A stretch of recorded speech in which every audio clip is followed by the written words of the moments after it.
పశ్చిమ గోదావరి జిల్లా Narsapuram MPDO Venkataramanarao July 15 నుంచి కనిపించకుండా పోయారు. సెలవుపై ఇంటికి వచ్చిన ఆయన విజయవాడలోని కానూరు మహాదేవపురం కాలనీలో ఉంటున్నారు. ఈ నెల 15న మచిలీపట్నం వెళ్తున్నానని చెప్పి బయలుదేరారు. అదే రోజు రాత్రి 10 గంటలకు భార్యకు ఫోన్ చేసి తాను రావడానికి ఆలస్యమవుతుందని, ప్రస్తుతం బందర్లో ఉన్నానని చెప్పారు. Venkataramanarao birthday July 16. మరుసటి రోజు భర్త రాకపోవడంతో భార్యకు అనుమానం వచ్చింది. అందరూ జాగ్రత్త అంటూ భార్యకు ఫోన్లో మెసేజ్ పంపించారు. అనుమానం వచ్చిన భార్య పోలీసులకు ఫిర్యాదు చేసింది. దర్యాప్తు మొదలుపెట్టిన పోలీసులు రమణారావు వాహనం మచిలీపట్నం రైల్వే స్టేషన్లో గుర్తించారు.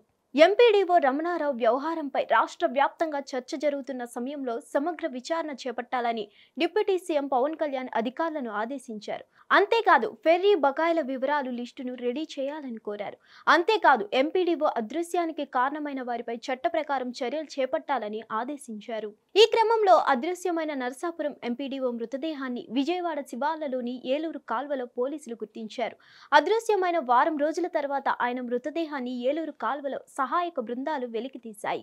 దీంతో ఎంపీడీఓ అదృశ్యం వ్యవహారం విషాదంతమైనట్లయింది. మరిన్ని అప్డేట్స్ కోసం stay tune to hit TV. Hit TV app ని డౌన్లోడ్ చేసుకోండి. ఇందులో short news, live news, entertainment movies అన్ని అవైలబుల్ గా ఉన్నాయి. Please download Hit TV app. Hit TV app hit TV app ని ఫ్రీగా డౌన్లోడ్ చేసుకోండి.